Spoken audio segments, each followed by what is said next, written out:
Iran के सदर इब्राहिम रईसी पाकिस्तान के दौरे पर आए हुए हैं और इसको बहुत ही खुशाइंद और एक वेलकम विज़िट कहना चाहिए। पाकिस्तान के अपने हमसाया ममालिक के साथ जितने ताल्लुकात में बेहतरी आए, गर्मजोशी आए और इलाकाई तिजारत जितनी बढ़े, उतना ही पाकिस्तान की मजबूती और इक़्तिसादी तरक्की के लिए बेहतर होगा। पाकिस्तान के बॉर्डर्स अनफॉर्चुनेटली एक ऐसी सिचुएशन में कोई भी बॉर्डर का रुख हो, चाहे वो अफ़गानिस्तान की तरफ हो, ईरान की तरफ हो, इंडिया की तरफ हो, वहाँ पर अमन कम ही देखने में नज़र आता है। और बाज़ एरियाज़ ऐसे हैं जहाँ पर ये जो लश्कर, जैश, सिपा, टीटीपी जैसी तंजीमें ऑपरेट करती हैं, तो वहाँ पर तो ज़िंदा रहना या वहाँ पर एक आम हालात में नॉर्मल लाइफ एक्सपेक्ट करना और भी मुश्किल हो जाता है। और उन हमसाया ममालिक के साथ भी हमारे तल्लुकात में ख़राबी आती है। तो ईरानियन विज़िट वेलकम विज़िट है और ईरान के दौरे के इस दौरान, ईरानी सदर के दौरे के दौरान मुफाहमत की याददाश्तों पर भी दस्तखत हुए हैं और इलाकाई तिजारत को बढ़ाने के लिए, दो तरफ़ा तिजारत को बढ़ाने के लिए, $10 अरब तक ले जाने के लिए उसके ऊपर भी अंडरस्टैंडिंग हुई। MOUs पर दस्तखत किए गए। इस्लामाबाद में एक शाहराह को ईरान एवेन्यू का नाम दिया गया। तो तमाम ये जेस्चर्स जो दोस्ती के लिए वेलकम है, खुशाइंद है। पाकिस्तान में बाई इलेक्शन हुए हैं, तो आज के प्रोग्राम का हमारा ज़्यादा फोकस उन ज़िमनी इंतखाबात के हवाले से रहेगा। जब 8 फरवरी को इंतखाबात हो रहे थे तो पूरे तकरीबन हमने पंजाब के कोने कोने, चप्पे चप्पे में जाकर देखा तो लोगों में एक बड़ी वाज़े हमें इंटेंट नज़र आती थी और वो इंटेंट ये थी कि वो पाकिस्तान तहरीक इंसाफ को वोट करना चाहते थे। इसमें कोई दो राय शक व शुबा था ही नहीं। कुछ चीज़ों के ऊपर हमें शक व शुबा था। शक व शुबा ये था कि उनकी तंजीम ज़्यादातर टूट चुकी थी। उनके कैंडिडेट्स अंडरग्राउंड थे, जो सामने आता था उसको पुलिस वाले या कोई और पकड़ के ले जाता था या गायब कर दिए जाते थे। कई FIRें दर्ज हो जाती थी। तो उनका कोई भी, शायद ही कुछ चंद एक लोग होंगे जो आज़ादी के साथ अपनी कैंपेन कर सकें। अदरवाइज़ या वो अपनी ज़मानतें करवा रहे होते थे या अपने साथियों की ज़मानतें करवा रहे होते थे। इसी में ज़्यादा टाइम उनका गुजरता था। तो क्वेश्चन मार्क हमारे लिए एक था कि क्या ये लोग जो इस वक्त तहरीक इंसाफ की हिमायत में नज़र आते हैं, क्या ये PTI को 8 फरवरी को जाके वोट डालेंगे? ऐसी पार्टी जिसके पास बल्ले का निशान भी नहीं है। इलेक्शन सिंबल्स, कोई चिमटा है, किसी का जूता है, किसी का बैंगन है, उनको ह्यूमिलिएट करने के लिए ऐसी ऐसी निशानियाँ चुन के दी गई थी।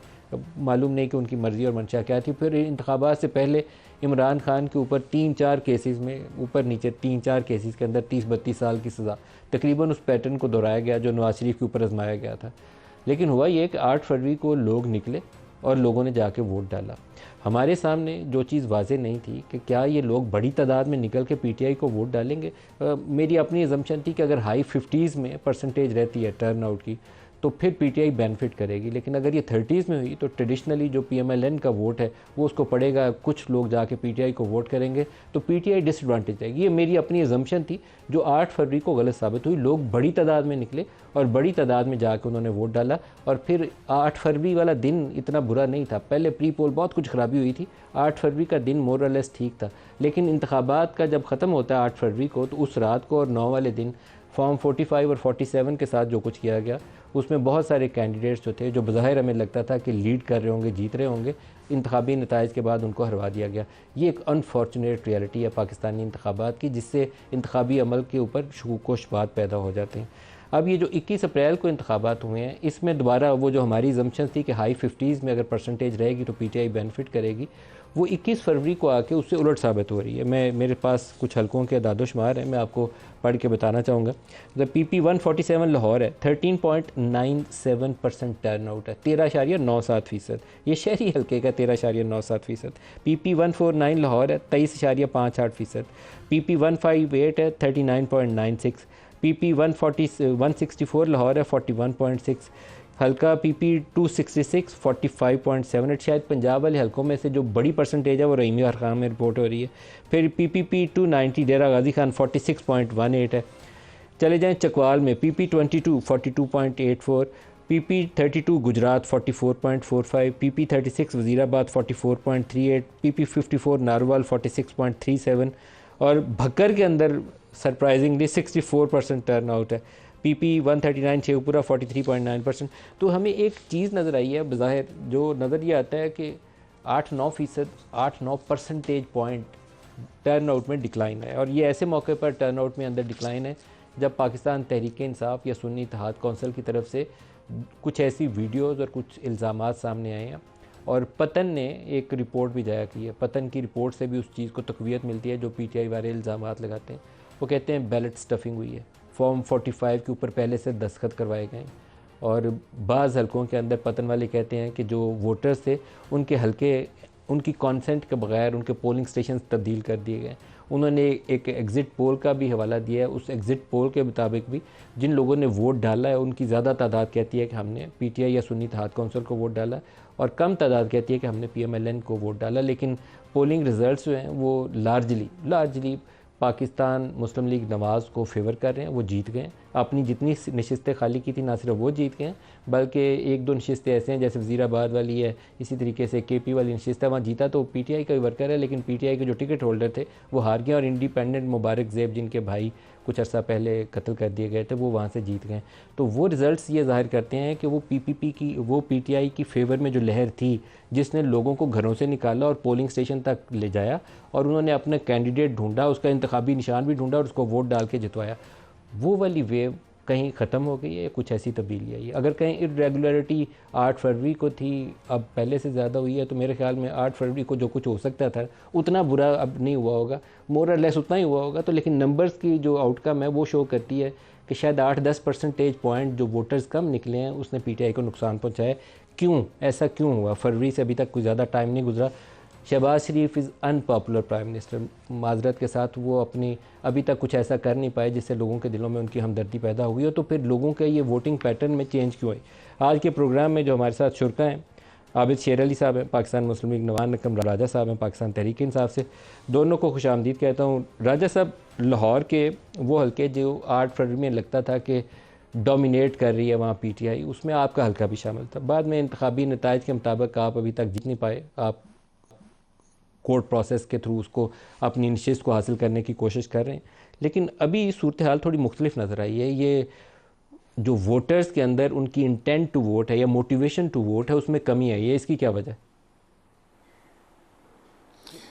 देखिए, एक तो वैसे ही ज़मीनी इंतखाब में टर्न आउट कम हुआ करता है, क्योंकि ज़ाहिर है 2-4 सीटों पे इंतखाब से हुकूमत पे तो फ़र्क नहीं पड़ना, हुकूमत तो जिस तरह भी बनी एक बन चुकी है। एक तो वो वजह थी, लेकिन दूसरी मैं आपको बताऊं, 2 वजूहात और हैं। मैं इस इलेक्शन कैंपेन का हिस्सा रहा, देखता रहा कि क्या हो रहा है। 3 दफ़ा तो ऐसा हुआ कि मेरी मौजूदगी में हमारी कॉर्नर मीटिंग्स पे जो कैंडिडेट्स थे हमला किया गया।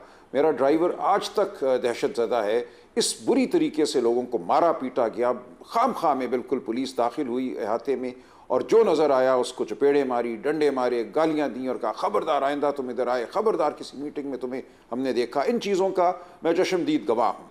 अगर आप एक कैंपेन के दौरान ये करते हैं, हफ्ते में 2-4 दफ़ा आप सरासीमगी फैला देते हैं, दहशत फैला देते हैं, तो आप लोगों को मायूस करते हैं, उनको आप इंतखाबी अमल से दूर रहने की तरगीब देते हैं। एक तो ये था कि एक खौफ का जो समा था वो इस कैंपेन के दौरान लाहौर में कम अज़ कम मेरी नज़रों के सामने कायम रहा। इलेक्शन से एक दिन पहले भी, इलेक्शन वाले दिन भी ये बात उड़ती रही कि पोलिंग एजेंट्स को उठा लिया गया है, उनके ऊपर FIR'ें हो गई हैं गैर मुतल्लिक मामलात में। तो एक तो ये मामला था। दूसरा मामला ये कि इस कैंपेन के दौरान बारहा लोगों ने मुझे ये कहा कि देखिए राजा साहब, 8 फरवरी को क्या हुआ, हमने वोट आपको दिया, अब तो इस वोट की कोई वक़्त ही नहीं रही। और मैं समझता हूँ मनसूबा साज यही चाहते हैं कि इस मुल्क में लोग वोट डालना छोड़ दें, ताकि वो अपनी मर्ज़ी से फॉर्म बनाया करें, फॉर्म 45, फॉर्म 47, और इलेक्शन का एक जो ढकोसला है वो हर 4-5 साल बाद करा के कह दिया करें कि इस मुल्क में तो जमहूरियत है, हम तो इलेक्शन भी कराते हैं। तो लोगों को जो एक तरह से इंतखाबी अमल से, इलेक्शन के अमल से मुतनफ़र करने का एक इरादा था, हो सकता है वक्ती तौर पर किसी हद तक वो कामयाब हुआ हो। तो इस मुल्क में एक बड़ी शदीद ख्वाहिश है कि जमहूरियत को महदूद किया जाए, लोगों को जमहूरियत से दूर रखा जाए, जमहूरियत को, जमहूरी अमल को, सियासतदानों को बुरा नाम दिया जाए। मेरी एक और असेसमेंट है, वो हो सकता है आप उससे इत्तेफाक ना करें। मेरी असेसमेंट यह है कि जो पॉलिटिक्स की पाकिस्तान तहरीक इंसाफ ने 8 फरवरी के इंतखाबात के बाद आज तक, उसने वोटर्स को डीमोटिवेट करने में रोल अदा किया है। इमरान खान को लोगों ने वोट डाला था इसलिए कि उनकी पार्टी जीत जाए। आपकी पार्टी जीती, ज़्यादा तादाद में नशिस्तें आपके पास थी, आपके पास ऑप्शन थी, आप हुकूमत साजी में जा सकते थे, पीपल्स पार्टी या किसी और को साथ मिलाते और हुकूमत साजी की तरफ चले जाते। आप नहीं गए। आपके वर्कर्स को, जो जिनको कैद या सोबतें बर्दाश्त करना पड़ रही हैं, उन सारों की रिहाई दिला सकते थे आप लोग हुकूमत में आके, आप उस तरफ भी नहीं गए। तो वो वोटर जिसने 8 फरवरी को आपको तमाम मसाइल के बावजूद वोट डाला था, आपके किसी कैंडिडेट को कैंपेन की इजाज़त नहीं थी। मैं निसार जट साहब की फैसलाबाद गया हुआ था, तो उनको छुपे हुए कहीं बेचारे फिर रहे होंगे, तो एक जगह उनसे इंटरव्यू का टाइम तय किया और उसी रैली जहां उन्होंने जाके कहीं घरों में कोई एड्रेस करना था चंद लोगों से, पुलिस वाले वहां उसको पकड़ने पहुंच गए। कुरैशी साहब के बेटे को रात 12:30 मैंने इंटरव्यू किया। 2 आपके कैंडिडेट थे वो बेसमेंट में छुपे हुए थे, रात 10-11 बजे मैंने इंटरव्यू किया। तो 8 फरवरी से बुरी सूरत हाल 21 अप्रैल को नहीं थी। मेरे ख्याल में आप लोगों की जो पॉलिटिक्स है ना, कि आप हुकूमत साजी की तरफ नहीं आए और वही एक जंगो जदल है पाकिस्तान के अंदर, मुश्किल है लोगों की ज़िंदगियों के अंदर, उसने लोगों को डीमोटिवेट कर दिया।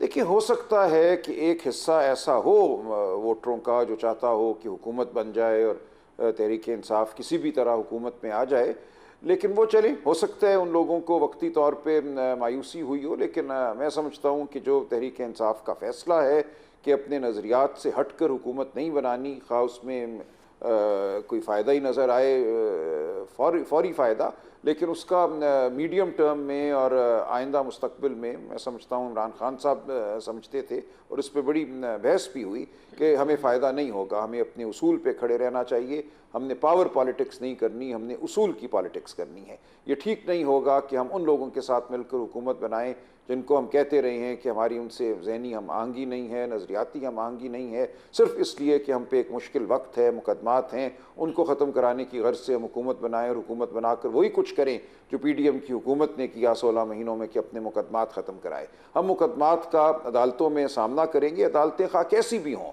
अदालतों के हवाले से हमें शदीद तहफ़्फ़ुज़ात हैं, लेकिन इसके बावजूद हम हुकूमत साजी के ज़रिए अपने मुकदमात ख़त्म नहीं कराएंगे। हम उनको अवाम की अदालत में रखेंगे, उनको जो कानून की अदालत है उनमें भी रखेंगे और लड़ते रहेंगे। ये इमरान खान साहब का फ़ैसला था जिसकी तायीद पार्टी की लीडरशिप ने की।